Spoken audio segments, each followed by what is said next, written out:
Welcome to the Ditch a Diet podcast. I'm your host, Kerry Williams, life and weight loss coach. And here on this podcast, we talk all about giving up the struggle with yo-yo dieting. We also talk about healing your relationship with food and your body so that you can finally tick weight loss off the to-do list for good. Hi there. So today I wanted to talk to you about wasting food. So is this a block that you've ever come across before? Do you ever find yourself eating the food on your plate, getting to a place where you feel quite satisfied, maybe even full, but then a voice in your head is telling you, oh, it's really wasteful to leave that food. You know, there's kids starving in Africa. You really shouldn't waste this food. So if you've ever experienced anything like that, then I think this video today will be helpful for you. And I wanted to record something on this because it's come up a lot. It's been a bit of a theme recently. And I've noticed that to be honest, most women seem to have this block, but some have it a lot stronger than others. And it's usually around what we're told in childhood. So I have a client I'm working with at the moment, and she found herself last week experiencing exactly this. And not only did she eat all of the food on her plate beyond being full, because it was there and she didn't want to waste it. But also when she was given some food to take home from the family meal, she also didn't want to waste that. So she found herself eating all of that even when she wasn't hungry because she didn't want to waste it. So these kinds of blocks can really come up for us. And when we're on the weight loss journey and we're trying to, eat a little bit less, teach ourselves, to honor our body's signals and to eat as much as our body needs, we really find that this can become an obstacle in that journey, essentially. And this particular client, like many of the people I've spoken to, was really strongly told in childhood that actually you can't leave food on the plate. It was a really kind of clean plate household. You should be eating all the food on your plate. It's such a waste. We're so lucky to have all of this food, all of those kinds of stories. And this can leave a lot of us with these kind of stories that we tell ourselves in adulthood because we've learnt them in childhood. So if you can relate to this, then maybe there'll be something that we're going to talk about today that can help you. Because the question that I have is to really challenge this and ask yourself, is it truly wasteful actually? The things that we say to ourselves are usually stories like, it's going to be a waste if I don't eat this. It's just going to go in the bin. I can't do that. There's people starving around the world. It's not right. I should be eating all of this. It's really bad to waste this food. But the question is it truly wasteful? Is it not also true that before it even landed on your plate, there's potentially been the opportunity to not waste food before then? So we often tell ourselves this story when we're actually sitting down, we've got the food in front of us, and we're about to eat the food. And we've got to a point of being full, and then we're compelled to eat more because of these things that are going on in our mind. And the question then is, well, is it really a waste? Because have we not had the opportunity to serve ourselves less? Or perhaps ask for less, if we're not serving ourselves, to ask for less. If we've ordered some food, have we had the opportunity to order less? So that's the first stage where there's possibly the potential to waste less food. The next stage is possibly even to think about how we're cooking. So if we are preparing and cooking this particular meal, has there been an opportunity to actually cook less? Maybe we're cooking more of a bigger portion than we actually need, whether it's just for us or for our family as well. So is there an opportunity to even save some food and not to waste it by not cooking it in the first place? Is it the smaller portion that perhaps we actually need? And then we can even think back before that. How did the groceries even get into the house?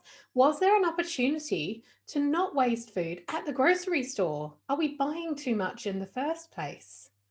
So we can really think back to all the chains of events before the food even landed on our plate to really challenge ourselves. Actually, haven't we had the opportunity to not waste food before it actually got to this point? So that's a real question that we can ask ourselves. And maybe the answer is, hey, maybe I can serve myself less in the future, even just a tiny bit less. Maybe I just take like 1 spoon less. Or maybe I just cook a little bit less. If it's a recipe that serves 4 people and there's only 3 of us, maybe I just reduce the quantities in that.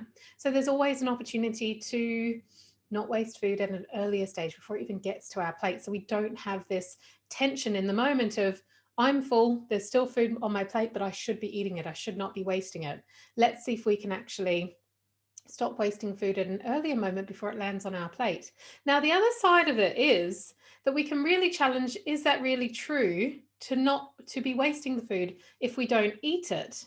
So let's think about the after effect as well. So is it really true that we're actually making the best use of it if we do eat it?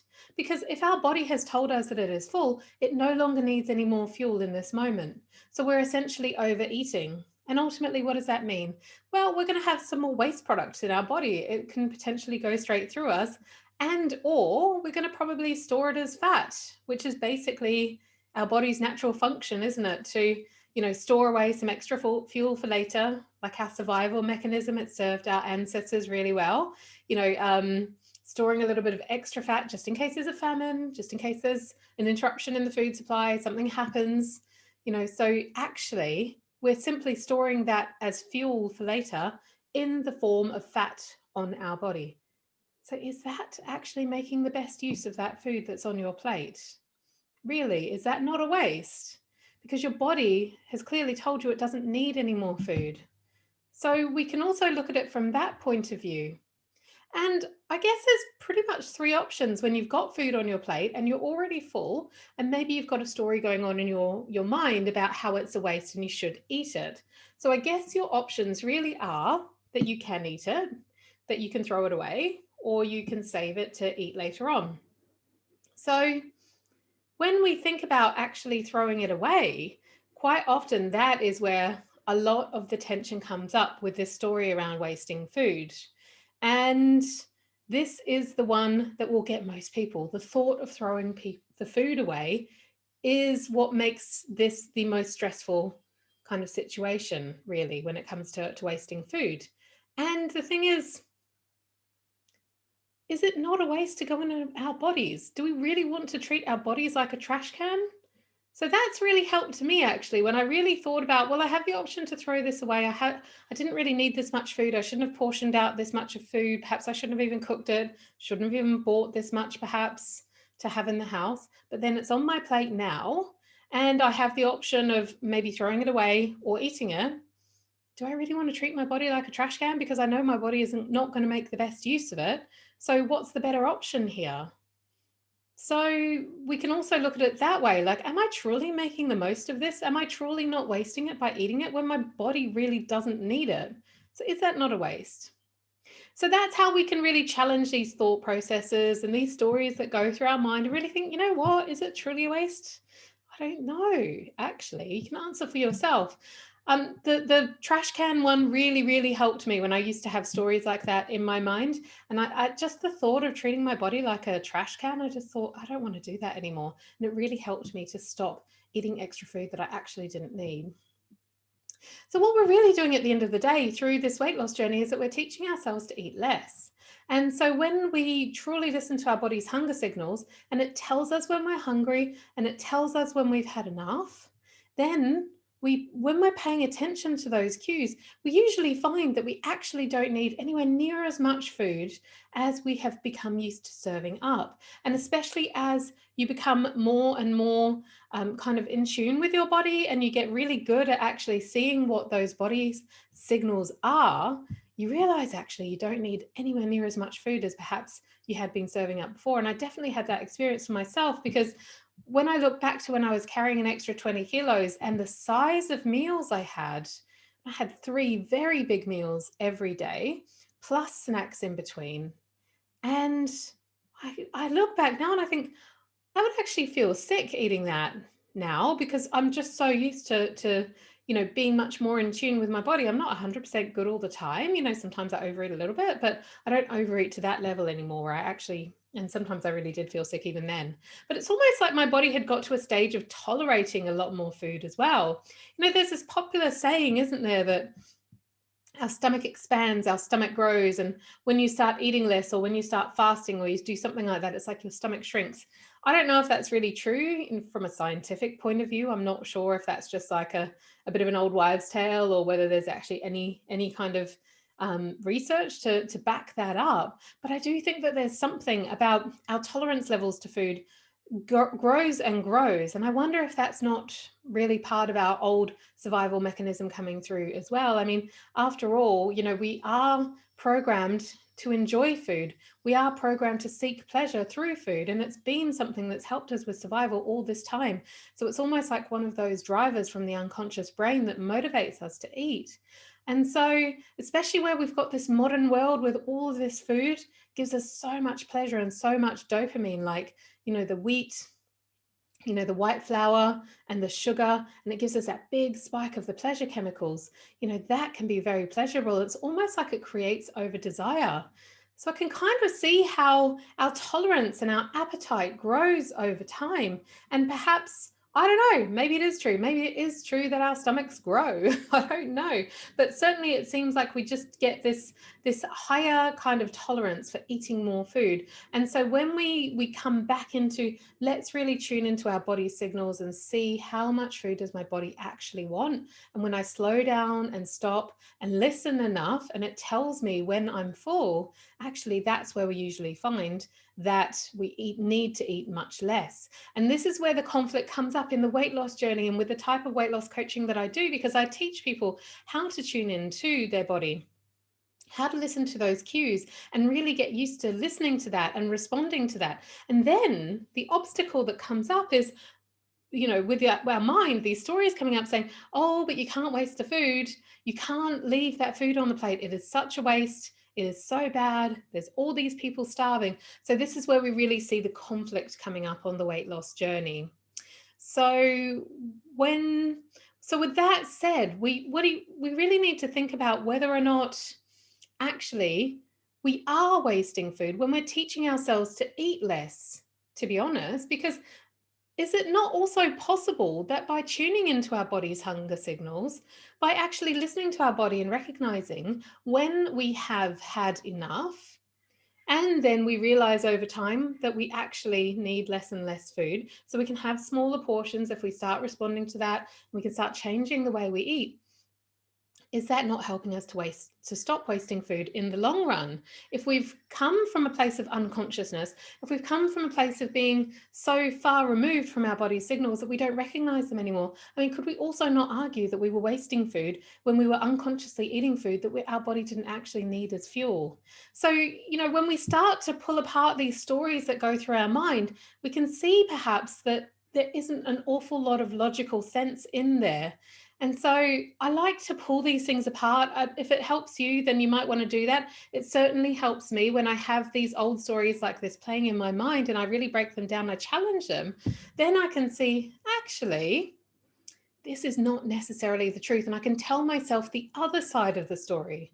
Like, well, maybe I was told that in childhood, that, it's wasteful to leave food, but it's also true that the less that I eat over time, the more I'm saving over time, the more resources that are available, for other people. If that's one of, the stories that you've got around, there not being enough food and people are starving, we could also argue it that way.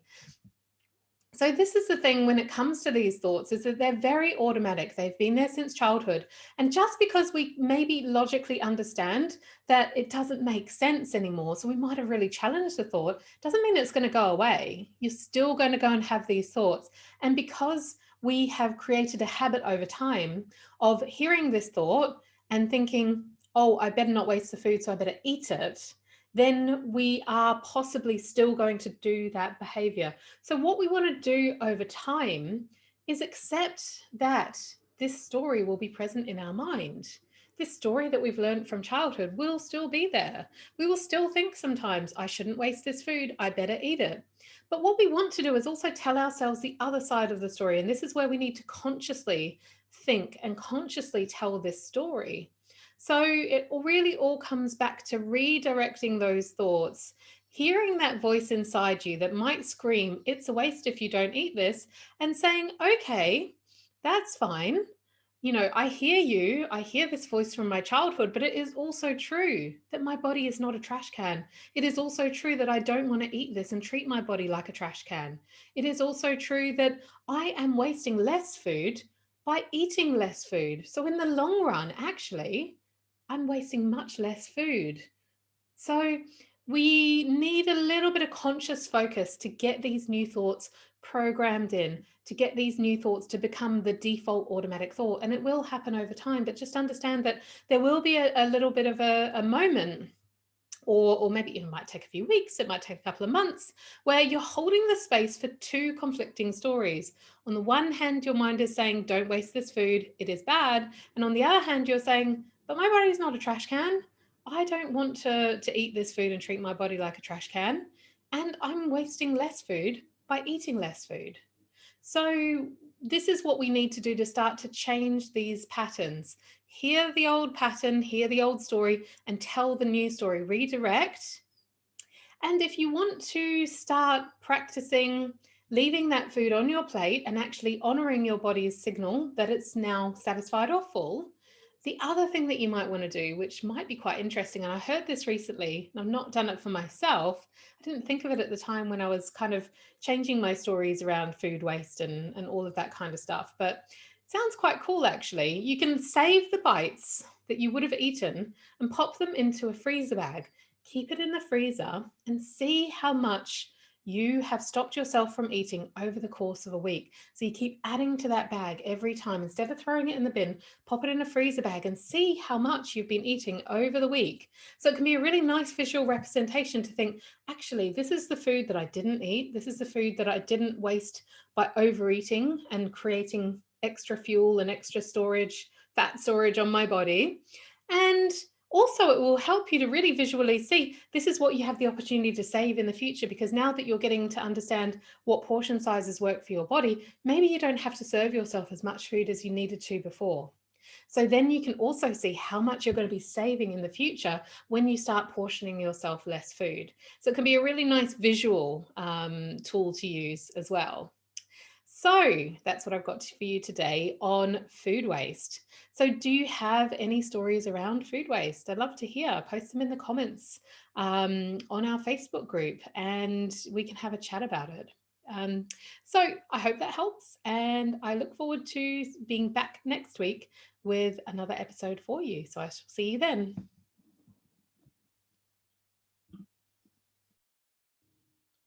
If you're ready to end yo-yo dieting for good and to heal your relationship with food and your body, why not come and join us on the free Facebook community, Life Beyond Dieting Community. This is a community for women who have experienced a long history of yo-yo dieting, a place where we can explore all sorts of issues like accepting our body just as it is and how we can actually create a new relationship with food and our body so that we can actually feel happy and content in our own skin finally. So, on this group, you'll also find there's a weekly segment from me where I'll be sharing a video on a particular topic to give you inspiration and tips to support you on this journey. So, on Facebook, search for Life Beyond Dieting Community and come on over and join us. I look forward to seeing you there.